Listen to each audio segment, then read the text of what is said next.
Lehendakari jaunak dauka hitza. Sí. Hablando de confusiones, tampoco usted confunda esta Cámara con los medios de comunicación y con los periódicos, porque deshonra usted con sus actuaciones a esta Cámara.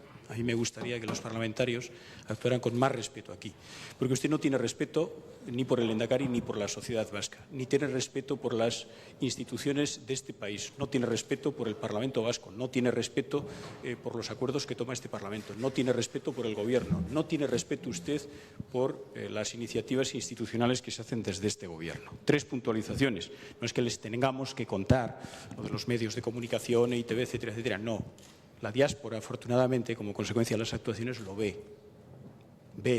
Le ve a usted cuando hace estas interpelaciones y dice este cúmulo de falsedades. La ve a usted, por eso le aprecia tanto y le vota tanto a usted este país.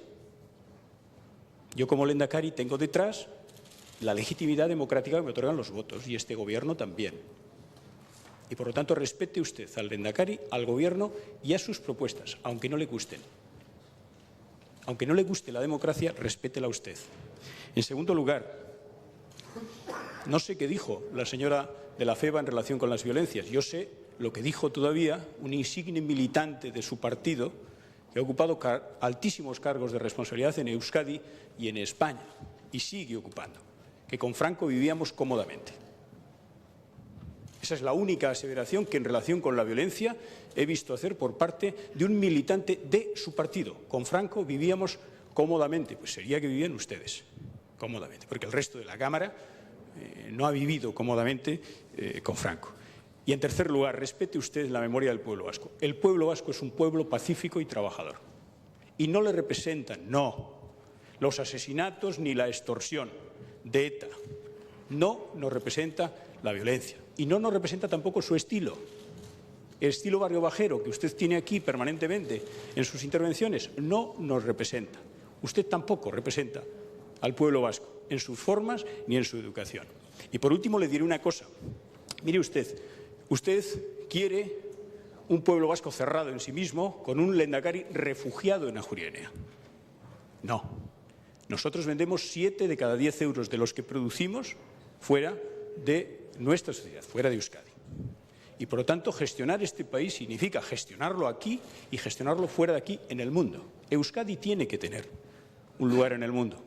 Su cultura, nuestra cultura propia, la vasca, tiene que tener una presencia propia y diferenciada en el mundo. Nuestra lengua tiene que tener una presencia en el mundo. Nuestras empresas tienen que tener una presencia en el mundo. Y, por lo tanto, cuando estamos representando a Euskadi, lo haremos cada vez más. Señora Sangil, pero eso es legítimo, lo haremos cada vez más. Representaremos al pueblo vasco cada vez más, como corresponde a un pueblo abierto en el mundo. ¿Por qué? Porque así nos lo solicita el mundo de la cultura, porque así nos lo solicita el mundo de la empresa, porque así nos lo solicita nuestra sociedad. Hay que mirar al mundo para ver a Euskadi. Yo no defiendo una Euskadi cerrada en sí mismo y un Lehendakari refugiado en Ajuria Enea. ¿Acaso tienen ustedes miedo a que hablemos con los diferentes países para ubicar nuestras empresas, ubicar nuestros productos y trasladar también legítimamente también cuáles son nuestras posiciones, cuáles son los debates políticos que tenemos en este país? Sea usted más respetuosa con las instituciones de este pueblo, por favor. Eskerrik asko, Lehendakari.